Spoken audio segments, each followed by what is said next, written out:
All right, DJ LeRoy, how are you this evening? Good, good. How you doing, Night Watchman? Did you have a good week, buddy? Absolutely, absolutely. Every week that And did gets you us finish closer all to of the your end, holiday shopping?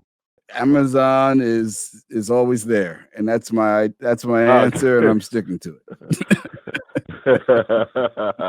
so, so in other words, you're But looking past. I'm not Let's I'm say, not really trying.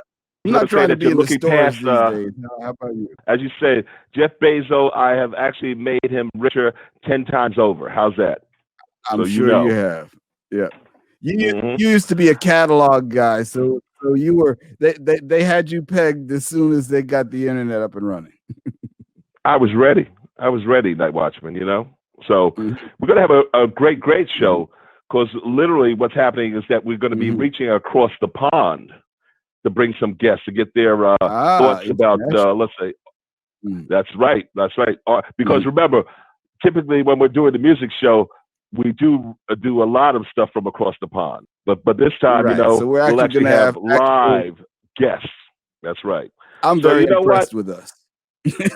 Uh, as you should be, as you should be. So our first guest, and Yes. you know what? I'll even do protocol. Ladies first. I'm going to actually bring out this woman Okay. who I met uh, during the time I was at Harlem Community Development Corporation, and she is a artist, a photographer, a curator. Did a couple of exciting exhibits featuring dance, not only at Raw Space in Harlem, but also at Harlem Hospital in the pavilion there. That is Miss Jessica Angel. Hey, Jessica. Hi, good evening. How are Good you? evening. Good, good, good. So, Night Watchman, this next guest actually met about 35 years ago here in New York, in Harlem, no less. And the first thing that I actually had to actually figure out, he asked me where he could buy some good trainers. I didn't know what the hell trainers were. And it's because he's one of those rare exceptions. Instead of him actually playing football as his number one sport there in England, his number one sport was basketball, and he is the director of clerking for Garden Court Chambers in London, Mr. Colin Cook.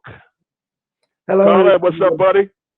how you doing, guys? Really pleased to be here with you all today. Excellent, Fantastic. excellent, excellent. Well, needless to say, and Night Watchman, I probably should just let you do this last one. Our friend for many, many years who should have been on the show while he was in New York, but now is living in France. And so we finally get him on our show, Mr. Ron Critchlow. Good evening. And welcome to Soul Lounge Prime Mhm. Time. We're gonna have a nice, kind of like fast-paced show. In other words, I want to get your thoughts on a couple of different things. But first of all, I'd like you all to do an introduction. Jessica, tell us about yourself. Tell us about what brought you, because you're originally from New York City, and then I has have, settled there. I have family roots in New York and in Cuba, and I'm based in London. So I've been working in Havana and New York over the last 10 years, creating exhibitions and outreach programs. Delighted to be here. Excellent, excellent. All right, Colin, do tell, because you say you're born and bred, and you're still there, as you say, in the hood. Well, I'm very Cockney. I'm a Southeast Londoner, so we've got Cockney slang and of Jamaican parentage. Parents came to this country in the 50s, and I haven't moved from South London, so I'm gonna big up South London to the world. Nice to be here Nice, with you nice. all. And of course, Ron, you were a transplant. We do know that Sting's song "Englishman in New York" was written for you. So, Ron, do tell. Well, big up South London also. I'm also a South Londoner. My stepdad, I was raised by a Jamaican stepdad, a Scottish mother. I always say I was born just outside wedlock. At 18, I moved to New York. I had the good fortune to meet you two fine gentlemen under different names, but then spent 40 years in New York, and then this year, March, for a variety of reasons, just felt like my time in New York was up, my time in America was up, and my wife and I relocated here to Southwest France. So that's it. So I have some sort of a conspiracy theory about you leaving New York just about the time that we get hit by a pandemic. I'm not sure how you were involved or what your advanced knowledge was, but I think it's highly suspicious. Well, I think about that because Curtis, you came to the farewell party. That was on February the 29th, I think. If it had been a couple of weeks later, I think the whole damn place would have got COVID because there was a lot of hugging, a lot of saying goodbye. It was like 70 people there. It was literally, you're right, Bob. It was literally 10 days ahead of the COVID posse. Just good well, you didn't have any idea. Good. I spent 20 years at the United Nations, and then I managed to secure a buyout, and I opened the calendar and I said to my wife, when do you want to leave? And she picked March the 5th because that happened to be the same day that she moved to New York from London 20 years earlier. So we left March the 5th, and I think by March 15th, you know, the pandemic was in full swing in New York. So we were just very lucky that we got out ahead of it. So Jessica, this is literally the first time that I understand that you also had the connection to Cuba, okay, in terms of family. Now, what happened in terms of a couple of things? A, are you still doing some exhibits and art curating there in Cuba? Or has all of your stuff now being done in London and New York? And also, how have you been affected with the shutdown there? Okay, so I'll answer them in the order you asked them. So relative to Cuba, they've had very severe shutdown during all this pandemic. So they're used to kind of having a centralized response to pandemics and to obeying. So they've had very high fines for being on the street. So they've really they paralyzed all their activities. So right this year, all of that's been postponed. They've sort of opened up a little bit, but we in London haven't opened up. So there are no direct flights going back and forth to Havana at all. So for the moment, that piece is on hold. And likewise with New York. So because what I do is very public, I've sort of changed to something much more intimate. I've been working much more intimately with text and with little recordings on the telephone and the big projects for next year, really, here in London and in New York. Colin, one of the things that certainly here in the States that has been exposed with the pandemic and the shutdown has been the enormous disparity as it relates to race and the effects of the pandemic. What has been exposed there in London? Well, in London, it's been confirmed and admitted that people who are dying from COVID-19 and are the poor and the working class, and Black people have been affected tremendously by it. It's very, very concerning because history tells us that Black and brown people have suffered under a regime of, I don't know, belittlement, really, because from cradle to birth, where I am, and I'm relatively successful, you know, I faced racism and diminutive things, and the pandemic has affected the Black community. It's affected everybody. It's difficult to understand what's going on around us at the moment. And, you know, I didn't think I suffered from mental health, being locked up for a period of time. That's how I felt. I felt like my liberty's been taken away. And is it the case that our liberty will be removed, you know, forcefully if we don't take the vaccination going forward? So that's another question to be answered. But it's affected different communities in different ways, and the black community has been affected quite heavily in London and in England. Ron, do tell, because you're not in England anymore. You're actually in the south of France.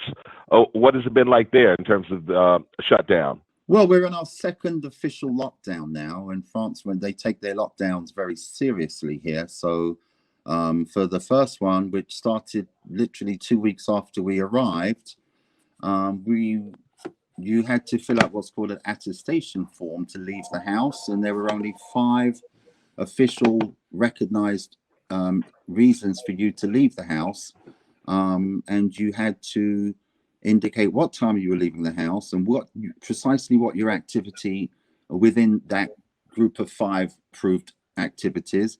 And there were police checkpoints and there were random stops, and if it didn't line up, if you were north and you told them on the form you were going south, you'd get a massive fine. And I think what's interesting about that is there was very little, if any, pushback from the population of France. And I feel like the French people, similar to the way I think people think about these issues in England, and very dissimilar from the way that Americans tend to feel about it. I mean, the idea for Americans that Thanksgiving was going to be cancelled was unfathomable for them. Whereas in England, we let the government put cameras in London on every damn corner, and nobody really objected to the idea of being under this very, very severe 24-hour surveillance, because we put our own personal freedom is less important than the good of the collective community. That's just the way we sort of ideologically look at those things. And I think that's the same can be said of the French. So they didn't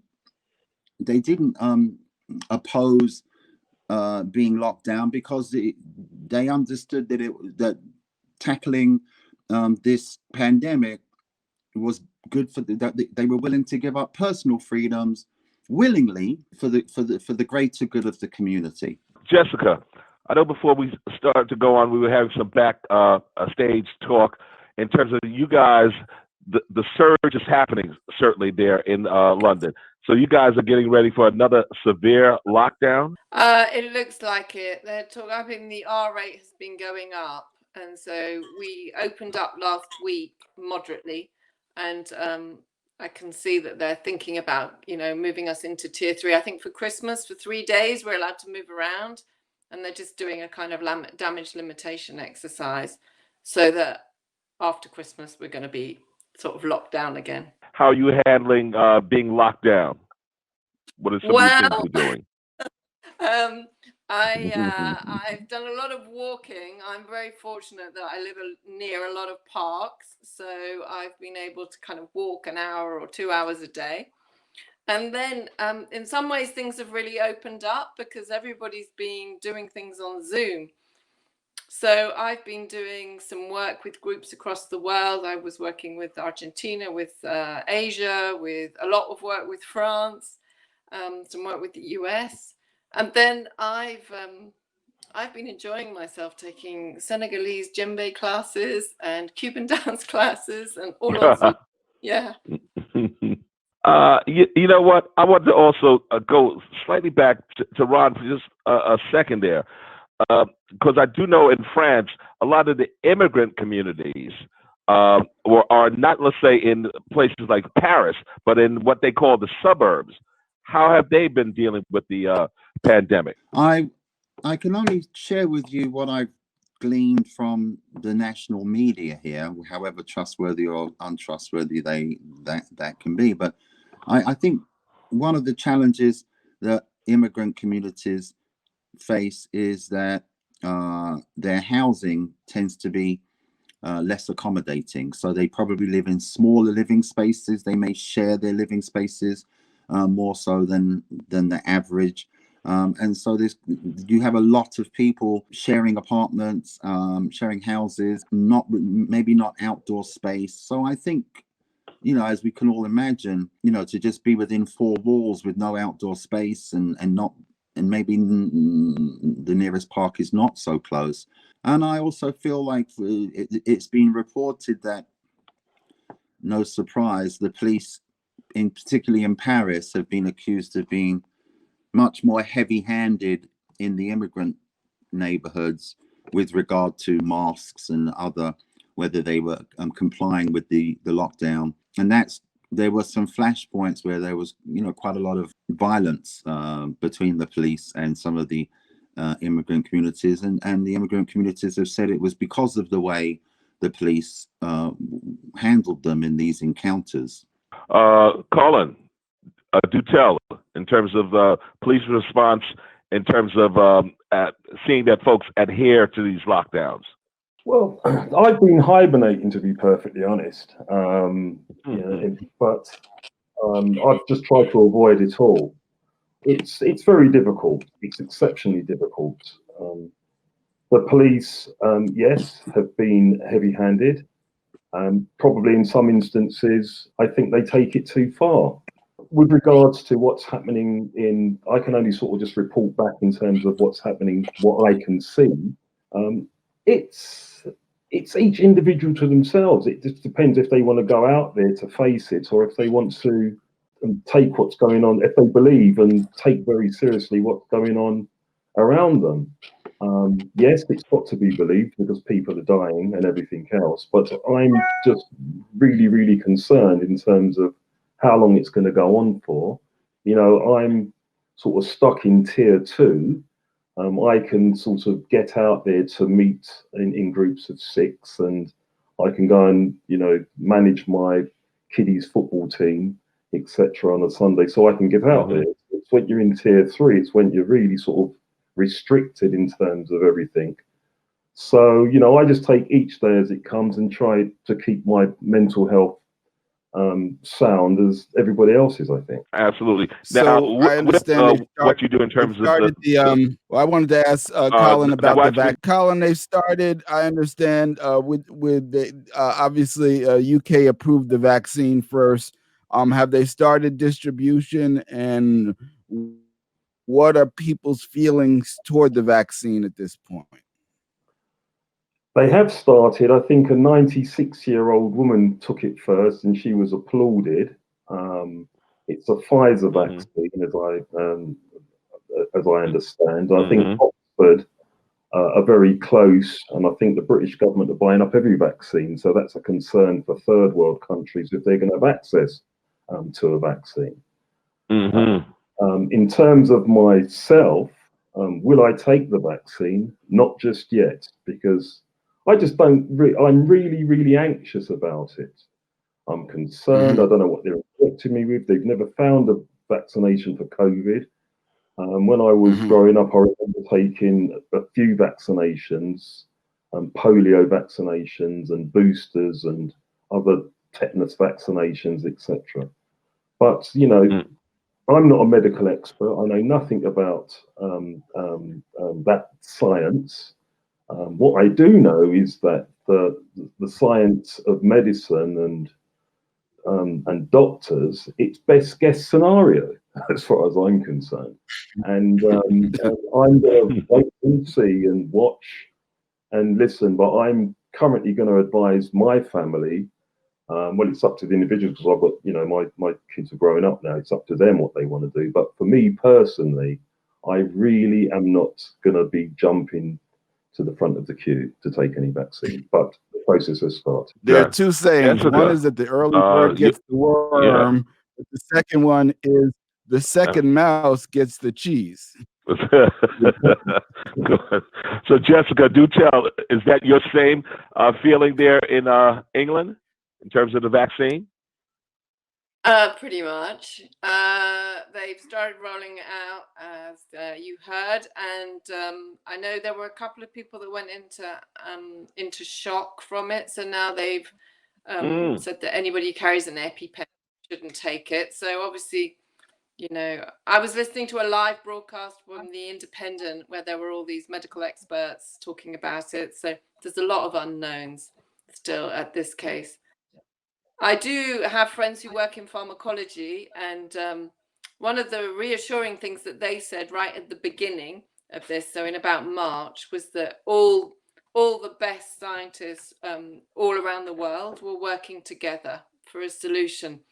So I felt kind of heartwarmed that there was, that they were genuinely sincere in there and very, very focused on finding a vaccine. They predicted at that time that a vaccine would take 18 months to 2 years to come through if it came through quickly. So it's 9 months early. So we'll see. Gotcha. Ron, what has it been like there in France? With regard to the vaccine, I think that there's some reluctance and some resistance to the vaccine. I think an important point to make here, though, is that the French Prime Minister Macron is generally regarded as an honest person, that he has been throughout this. If you go back, if you Google and you look at the speeches he's made, he's been, I mean, from coming from America, he's been astonishingly frank. They've admitted that the mistakes they made strategically. He constantly talks about we can do better, we are learning, we're all trying to just figure this out. And so I think there's a great reservoir of goodwill towards him. Whereas in England, they've got Boris Johnson. Boris Johnson's just been a habitual liar his whole career. And so people just don't trust the brother. Yeah, we know nothing about that. I wouldn't, if your guy recommended toothpaste to me, I would choose a different brand. I think he's got the least credibility of any world leader, and I think that's as plain as the nose on your face. So, but I don't think that the resistance to even wearing masks is a byproduct of a distrust of Trump, because I think America has fostered for so long. They've imbued with Americans this idea that your rights are sacrosanct and nobody can infringe on your rights, to the point where even when there's a bigger picture, it disappears from view, and people are so myopically focused on, you can't tell me what to do, I know my rights.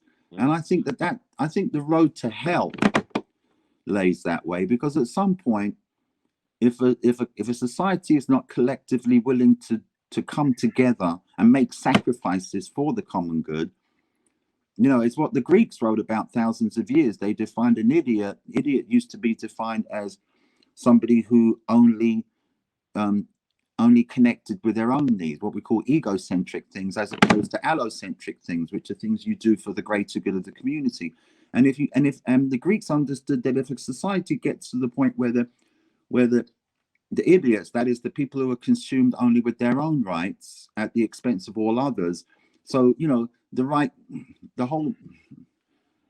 I think that's what we've seen in America, where, the right not to wear a mask and gun rights, whether, you can't do anything in that area because that's the personal right to own a gun is sacrosanct. The school shootings don't really matter. I think you get to a point where they tip the scale of a society where it's just a downwards slide. Like, everybody knows already, you're not gonna, if you can't get people to wear masks, if you just can't get people to agree to wear a mask in public, that's where America's at right now. That's a very scary place to be at.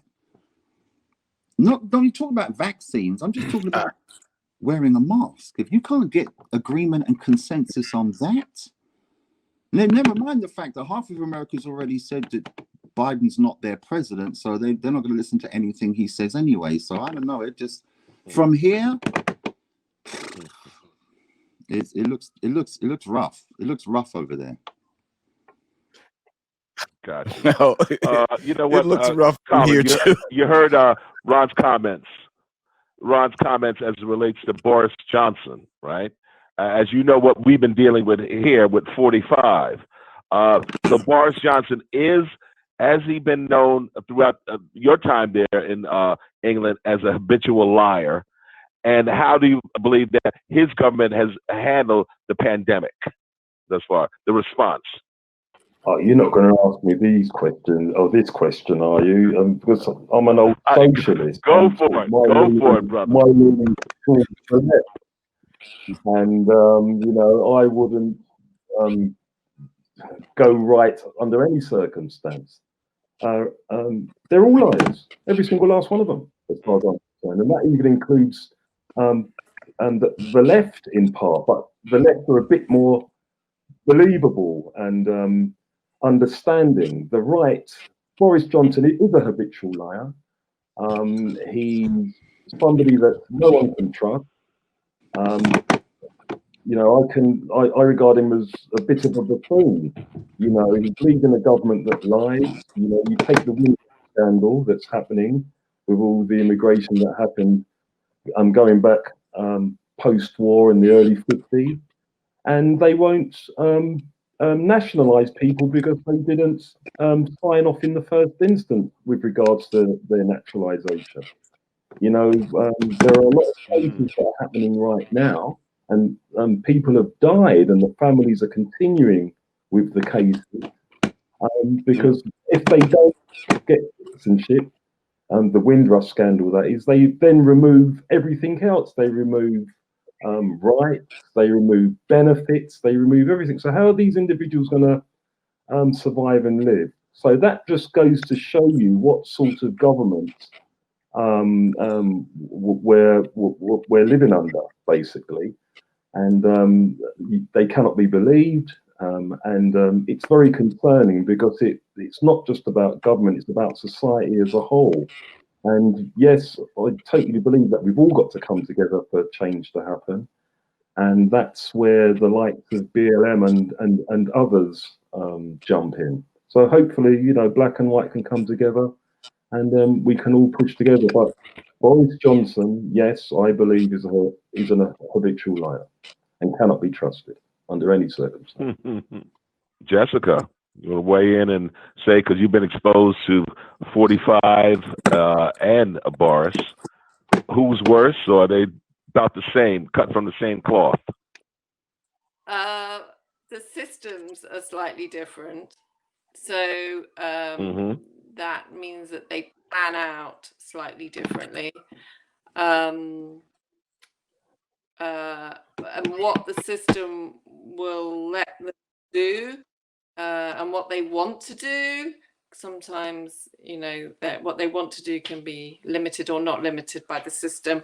Certainly we've had infringements. I think we're getting real infringements on democracy, which are going to show up over time. And the pandemic has essentially been an has allowed for the introduction of certain measures which we potentially could just get used to, and they will become the new normal, and there will be a kind of shift in what we perceive to be democratic. So I think that's a real danger here. So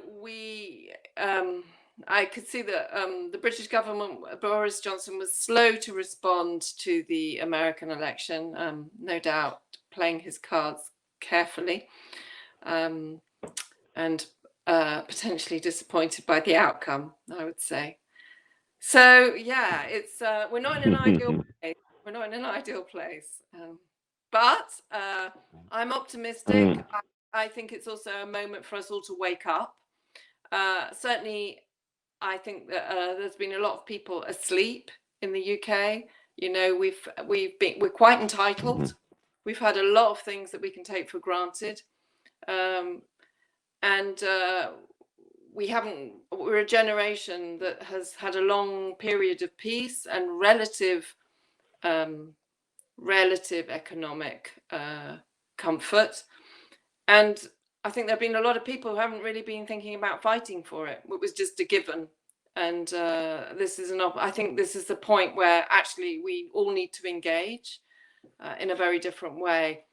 And I think, I've been working in Harlem, as you know, over the last few years. And I've come back and I've, related my experiences, and I hadn't been met with that much interest. And of course, Black Lives Matter kind of took, kind of energized in earlier this year. Suddenly there was a lot more interest. Of course, people think that the issues are new. That's been the perception I've had, that people think new, but actually they've been going on. And then there are all sorts of other rationales, like, well, of course, it's never been filmed live on camera before, but that's not true either. Or but now there's social media, and it's the first time people have seen it on social media, but that's not true either. So I think people are just, they've been locked down with less to do, but potentially it's all something caught their imagination and their concern, and the whole thing got more energized. But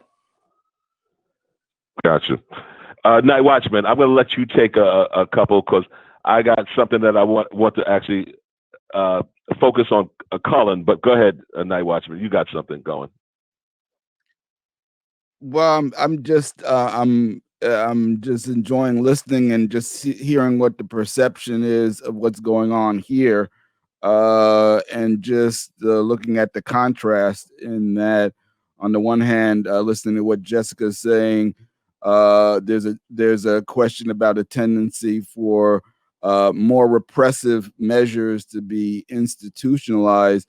Whereas with here, we're just trying to get people to use common sense. And I think daily, we've been in a state of shock, just getting to understand the breadth and scope of the level of denial. And it's not just COVID. We have denial of the results of an election. We have denial of science.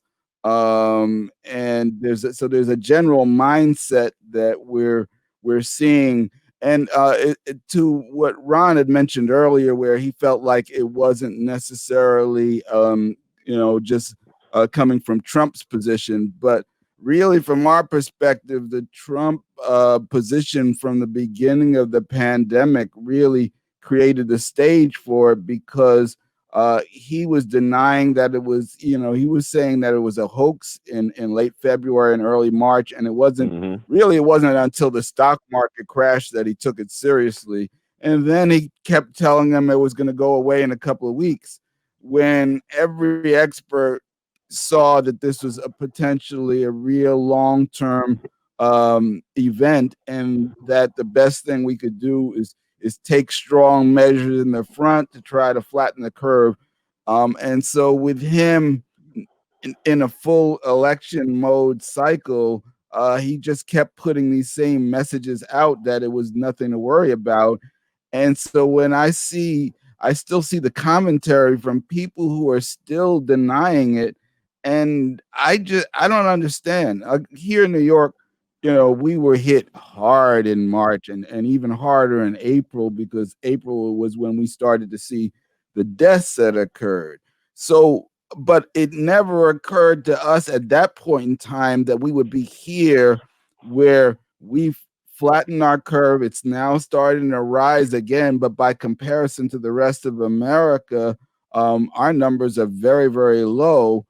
But some of the horrific things that we saw, such as refrigerator trucks full of bodies, we saw this in April and May in Brooklyn, and then we're seeing it in November in El Paso, Texas, and we're seeing it. We're seeing the hospitalization being pushed to the brink in places like North and South Dakota, where they had the super spreader event. They had a biker rally of Harley Davidson, 250,000 people. I mean, if you were to design an event specifically to spread COVID, you couldn't have designed anything more efficiently than having a bunch of folks come in, ride in on motorcycles, and then ride back out to everywhere in the region and other parts of the country. And immediately North and South Dakota shot up to have the highest infection rates in the world. And yet, with all of that, we have a South Dakota governor who was denying that anything happened, and was spending COVID money on believe it or not, tourism ads for South Dakota. Like that's going to happen. So I'm interested in just hearing more about your guys. I mean, we know we look like this is the insane asylum over here. I just, you know, how do you guys react to seeing just the utter depth of denying that we're having over here? Yeah. Someone chime in. Ron? Well, I would say that it's unfathomable for you. I mean, when I tell people that I spent 40 years in America, the general consensus is like, what the hell happened to that place? I think, you know, I feel like there's this. I feel like it's like one of those, the emperor has no clothes. You know, an Irish journalist wrote a piece in an Irish newspaper saying, over the years, I've had a lot of different emotions about America. I've had admiration, I've had respect, I've had envy. He said, this year I experienced an emotion that I never thought I'd experience with regard to America. And he said, it's pity. He said, I pity America right now. I don't, you know, and he said, I never thought I'd say that. We've always looked up to America. And so that was, you know, that was hard. It's hard to see people respond like that. But I also, you know, a little bit off topic, but I think, you know, I think the same thing happened. I think England's reputation took a very similar hit with regard to Brexit, right? Because the English have this really carefully cultivated, you know, you look at all the imagery, I mean, Tarzan, right? You drop a 5-year-old kid in the jungle, and, you know, by the time he's 21, he runs the joint. He's talking to the animals, and all the people who've been living in the jungle for 30,000 years are like, how did he do that? Well, because he's English. He's white, he's English. You know, James Bond went everywhere in the world. Everybody he ran into, he outwitted, he out-hustled, he out-dueled and outsmarted. What made him so smart? It's this white male superiority thing. Then here came Brexit. The whole world is like, you guys are not as smart as we thought you were, because you just, so, you know, so it's a kind of like, it's a great leveler. You know, we're realizing that you know, you can't judge the Brits by James Bond, you know, and you can't judge America by Superman. Colin. England, America. I think I said to you, EJ LeRoy, I better get it right, that I'm not coming back to America anymore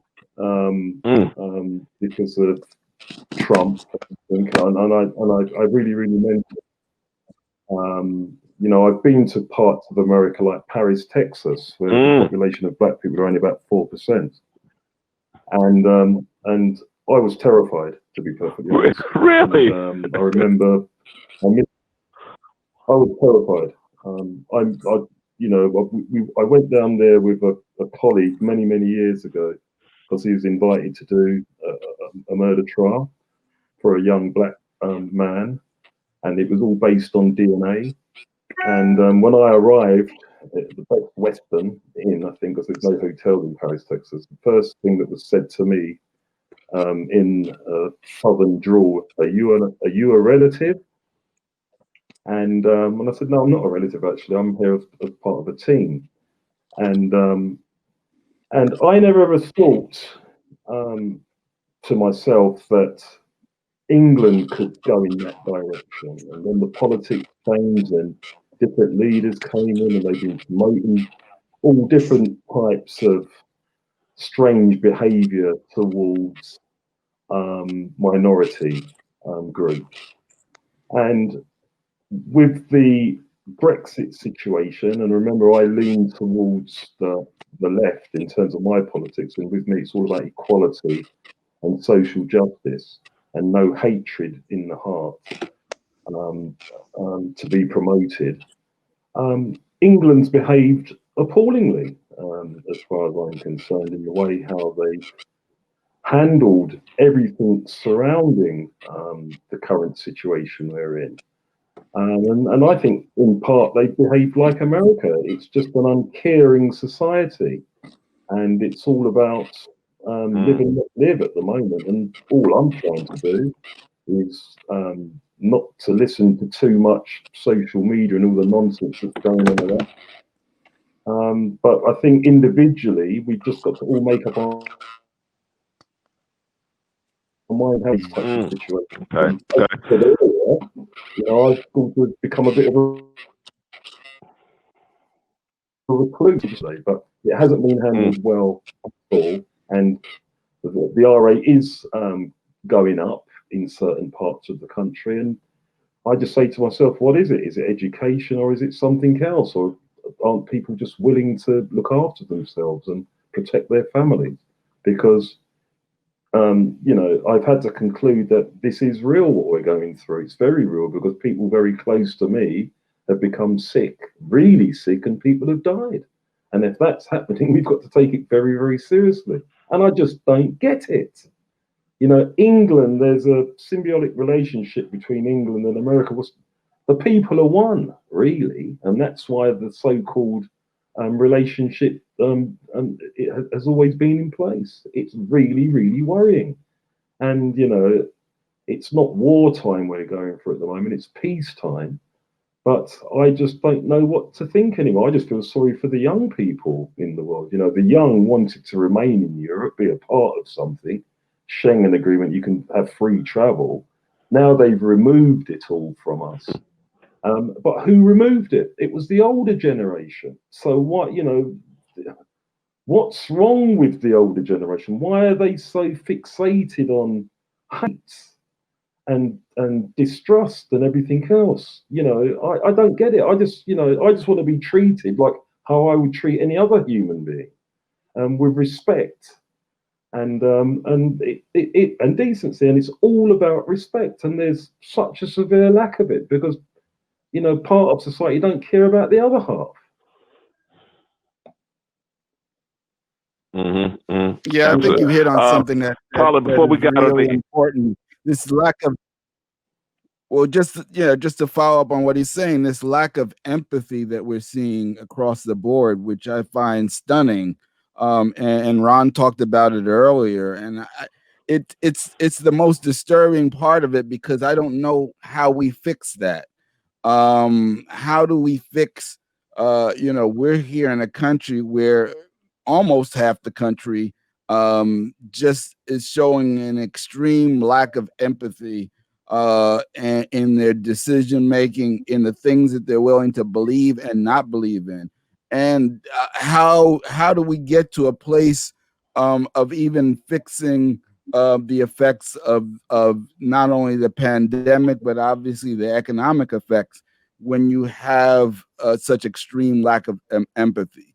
And you know, we're going to a period where we're going uncertainly into 2021 when a lot of unemployment benefits are going to expire and a lot of protections against landlords and evictions are going to expire.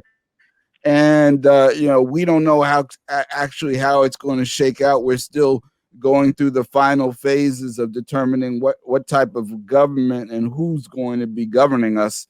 And this lack of empathy just looms in the background somewhere. And I don't know what kind of policies you can put in place to fix that. Well, I don't think it's about policy, to be perfectly honest. I think people have just got to be kind. You know, and I just think a simple word like be kind to one another, to your fellow human being. And they don't want to, because there's too much greed in the world. You know, does capitalism work? You know, I don't want to go too far left, but you know, you've got to say does greed work? And it's all about greed. Everything around us is based on greed. That's why slavery started. That's how Europe was built and everything else. Nobody's kind. And it's not going to change in our lifetime. The only people who can change this are the young. And they've got to come together and join us that enough is enough. We're fed up of the old politics. We're fed up of you old codgers out there determining how we're meant to live and how we're meant to support our families and how we're educated, because they educate 5, 10, 15% of the population. They go to all these Ivy school colleges and, you know, the private sector, and then you've got these remote state schools that can, but take the inner cities and how the poor are educated. They don't care about the poor, because as far as they're concerned, they're just the workers and the bees, and who cares about them? We can dismiss them. You know, America frightens me, and I said I was frightened when I was in Texas. You know, I've been to different states in America, but I just find the whole political makeup and the policies of the NRA and, you know, the citing the American Constitution, we have the right to do this and we have the right to do that.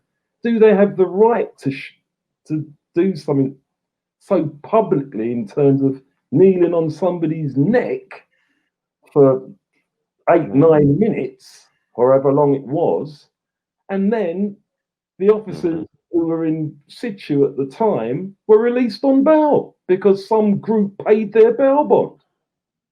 Do you think a black person would ever get released on bail, no matter how much money you pumped into the system?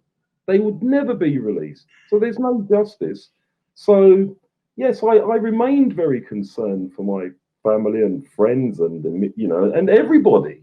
But I don't think that the older generation are going to be able to change a thing. Only the new can, and they've got to be strong enough to do so. Jessica. Yeah, I have a lot of faith in the generation that's coming through. I think they're coming from a really fundamentally different place, and that there's possibility that there can be change.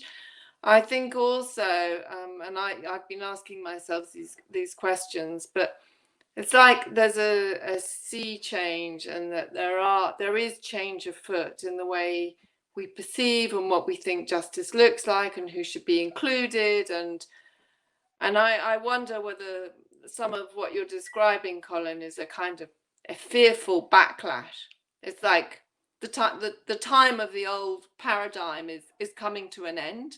And so people for whom there's an interest in that paradigm are kind of clinging to it even more tenaciously. And because, you know, once change is coming, I mean, certainly, I mean, you've been talking a lot about the inequalities and the injustices in the UK, and they're absolutely there. But there's also been a shift in the demographics over the last generation. So I think 1 in 10 children now is born race. So that fundamentally changes what society starts to look like, and introduces, you know, a more diverse society with people with multiple perspectives coming through, different cultural backgrounds. So I mean, despite all the difficulties, I feel hopeful that this kind of this moment that we're passing through is just a hideous moment that's very difficult, because it's a transition moment to something better. Maybe I'm naive. Ron? Well, you know, I had a conversation with somebody about what America calls its greatest generation, which is the generation of Americans who went to Europe to help defeat Nazism. And you know, they're regarded as America's greatest generation. And I respectfully disagreed vehemently with that, because if you look at the so-called greatest generation, they got home to America in 1945. The civil rights movement didn't actually start getting underway until early 60s, right? So the point about this greatest generation is, look at the America they came home to in 1945. It's an America that ran a brutal apartheid system in its southern states. It's an America that had no that had a massive gender disparity. It's an America that was hostile to gay rights, to the rights of the disabled. This so-called greatest generation, they didn't go to one march. They didn't go to one demonstration. They came back to America, and apparently after beating Hitler, came back to America and said, we don't have any work to do here. They liked the America. I say to people sometimes, you don't have to dislike black people to be a racist. If you're just willing to be okay with black people being second-class citizens, that works too. The greatest generation was not the generation that came back from the Second World War and then did nothing about justice and equality in America. It was their children, the hippies. It was the generation of the 60s that put their bodies on the line, took to the streets, gone on the Goodwin and Cheney and Schwerner. That's the generation. You want to ask me who's the best generation? It was the children of what we call the greatest generation. And it's for that reason that I'm hopeful that the children of these 74 million people who voted for Trump, I have to believe that their generation, you know, will be a more moral, a more humane, as Colin said, a kinder, gentler generation. And I think they will bring America back, swing America back to what America is supposed to represent. Or I could be completely wrong. It may just be that what I've seen is America stop pretending. A lot of Americans wanted America to stop pretending to be the kumbaya nation that it never really was, right? And just go back to the whites First Nation that it was always pretending not to be. Because let's not forget, Trump's American values that he espouses are Americans' original. They are the original American values. Whites first was the original American before the civil rights movement came, and a different set of values was rammed down the throats of a lot of people in America. Well, we rammed Biden down their throat. It's clear that we've rammed Biden down their throat. They're not embracing. But what the reason Trump came this close to winning this election is because he brought the old original American values back. And that's what they wanted. That's what these people wanted. So time will tell. Wow. Wow. A night watchman. All right, I don't know say? if I'm supposed to be hopeful or fearful after listening to both of you. You both had some really great insights. So I guess you know, hope for the best, plan for the worst. I don't know. I'm glad we're still here to I tell was the actually tale. going to go back to. Well, yes, I was going to go back to Colin in terms of before we started. We talked about small acts, Steve McQueen, and this stuff. We talked about Mangrove, right? And because before, remember, England had been portrayed as one of these non-racial societies where it was just about class. That's all it was, right? But Colin, do know your knowing of the situation, and you mentioning the particular barrister who was like a mentor to you. Yeah, Steve McQueen, great producer, came to the fore with 12 Years a Slave. He's producing a series of black biopic movies, if I can put it that way, that states during a time and place in history, basically. And the Mangrove 9, it's a place in West London, where they have the carnival today, actually, near Shepherd's Bush and around that area. There, it depicts a black community of immigrants who organize themselves, and the owner of a restaurant that was picked upon by the local police constabulary, and it escalated. And then coming out of that, there was a trial, and there were a number of defendants. One of the defendants was Darcus Howe, who was a Labour MP for Tottenham. I think his son, cannot remember his name, has done very well, and I think he's in New York. Is it Island Records or something? Maybe the CEO. But Ian MacDonald was one of the lawyers, one of the defendants, and he went in front of the old judges at the Bailey, where I think the trial took place. Don't quote me on that, but I think it was the Bailey. And he's, and it was a time when word was said that the police do lie, because it was never believed that the police would lie.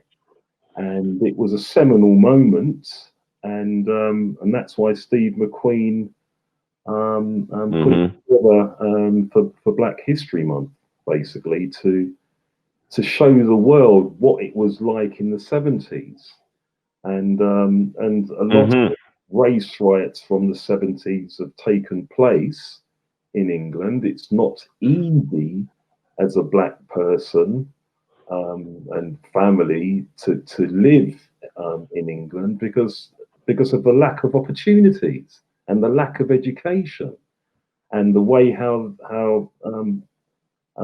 Black, brown people are perceived generally. We've got no mentors.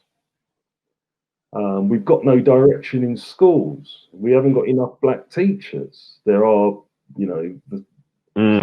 great Black teachers, but there's just not enough, And even I've bemoaned for many years in terms of, why is it when I go into the better schools that the only Black people I see are the dinner ladies?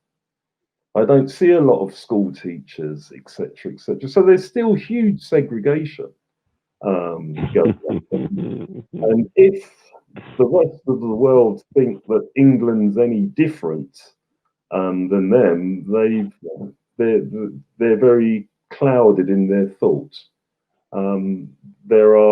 There's a huge struggle in society in England, and the quicker that's understood, and the quicker, as in America, somebody says sorry for the wrongs they've done to Black people, and through colonization or otherwise, or through war, which ultimately leads to colonization, then I don't think we can move forward. I think somebody's got to accept what's happened in the past, say sorry for it, and instead of making individuals martyrs who so-called removed slavery by paying off all the slave owners compensation that took a generation to pay off, and I don't think a lot's going to change because people are angry still. People are really, really angry, and as I grow up, I've got to say to my kids when they're asking me pertinent questions about race, I see what you mean, Dad, etc. And it's hard because I don't want to have to tell them when I sit down with them, son, you will be arrested. This is what you do under the arrest. You keep your mouth shut. You don't accept anything they're going to suggest to you. You will fight the state, because what they're trying to do is to take away your good name. May it be under the caution that never ever goes away. It's always on the police national computer. You don't get a second chance, and they exclude you from making progress in your life within society and the workplace. And there's a lot of work to be done, but it's sad. And if you reverse it and you ask a white family, do you sit down with your kids and say you will be arrested? I would suggest that there's a high percentage that would say no.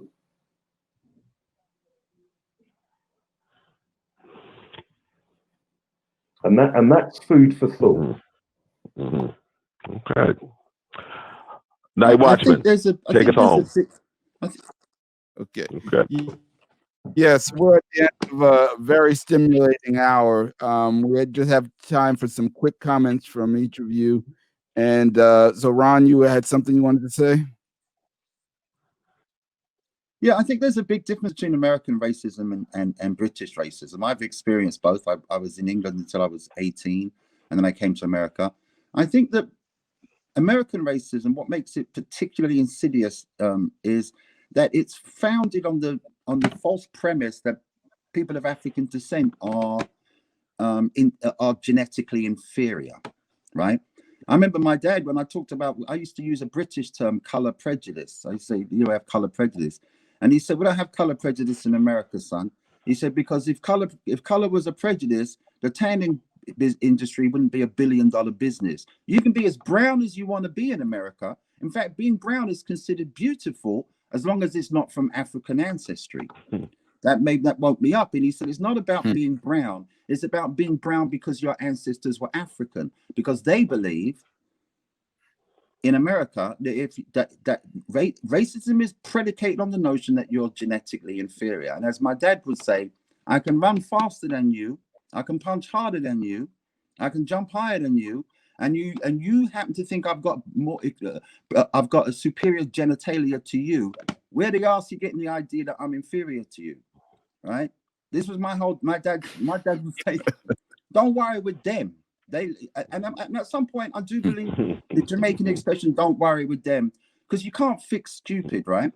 In London, when a black youth gets stopped and he's got a knife and he lives in a dangerous neighborhood with all kind of crime and all kind of gang, and he's afraid to walk the street without having something to defend himself, because the streets he's walking have not been secured for his safety by the people who are supposed to secure it. When they find a knife in his bag, he's a thug. But when they find a can of mace in a white woman's purse, we understand why she carries mace, because she's fearful of attack and she wants to be able to defend herself. Until they start to see our sons, their fear has led to them arming themselves, right?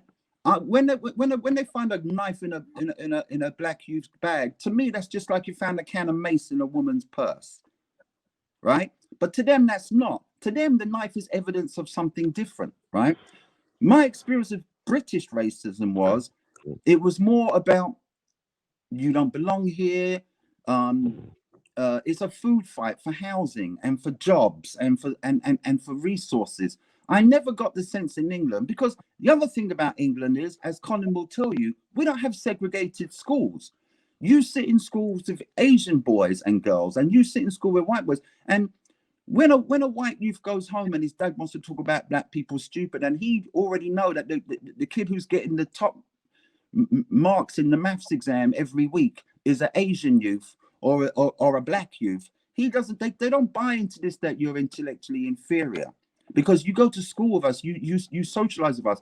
One of the problems of America is the segregation is so extreme that the youths don't often have their own personal experience that they can rely on to understand that what they're being fed by their elders is bullshit, right? So it's a different situation. I came to America. Now I think about America. America thinks if you have an English accent, you went to Cambridge. So to be a black man who's perceived on one level as being inferior, but on the other hand, to have this accent, it threw people for a loop. So, Jessica, final comments from you? Yeah. Yes. Thank you, Ron. I'm interested in what you're saying, Ron. In fact, I've done quite a lot of work in inner city schools, and I'm involved in an anti-knife crime project. So it would be a pilot in London. And in fact, what everybody's been saying in the research that I've been doing with all the local boroughs, with the police, is that actually knife crime, it's a despair issue. You know, in fact, what we see in the knife crime figures are that it cuts across race. In fact, it's even cutting across class. He had a situation in a very leafy area in Islington where a very middle-class white boy knifed a pregnant woman. I think it was earlier last year. So the demographics of it change according to the city and according to the area, but essentially it's, as you say, Ron, it's a lot of people who are just really, really scared. And I live round the corner from a real hotspot. A friend of mine's a cab driver. He's in fact African, and he knows all the kids and he knows all the parents. And they you know, the gangs, they form gangs to protect each other because they're scared to walk alone. So they kind of go around together, force in numbers, feel more secure, and then the whole thing spirals out of control really quickly. But it's fear, and there's not enough resources being put into the community. We come to what you were saying, Colin, to give them direction, give them things to do, to take their focus away from this sort of thing. So yeah, anyway, that's one of the projects I'm working on now to try and address that. So I want to thank you all for joining us. It really helps us to have a perspective outside of here. Colin, just parting thoughts. Oh no, courtesy. Yeah, we've got to wrap up. Yeah. So want to thank you all for giving us a great insights into what's going. You know, Colin, what we'll catch you on the next one. Okay? Here. Yes. Yeah. So this has been Soul Lounge Primetime on WHCR 90.3 FM, the voice of Harlem, and on our YouTube channel. And DJ LeRoy, you have the last word.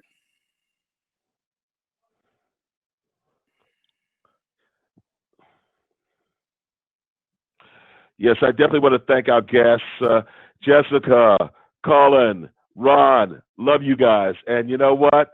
We're going to have you back on probably sometime after 45 finally abdicates the damn throne, okay? And then come on back here and let us know that things across the pond have gotten better. I thank you guys, really. And now, Colin, you can actually come because 45 will no longer be in power. Come on. See you guys later, y'all. All right. Thanks a lot.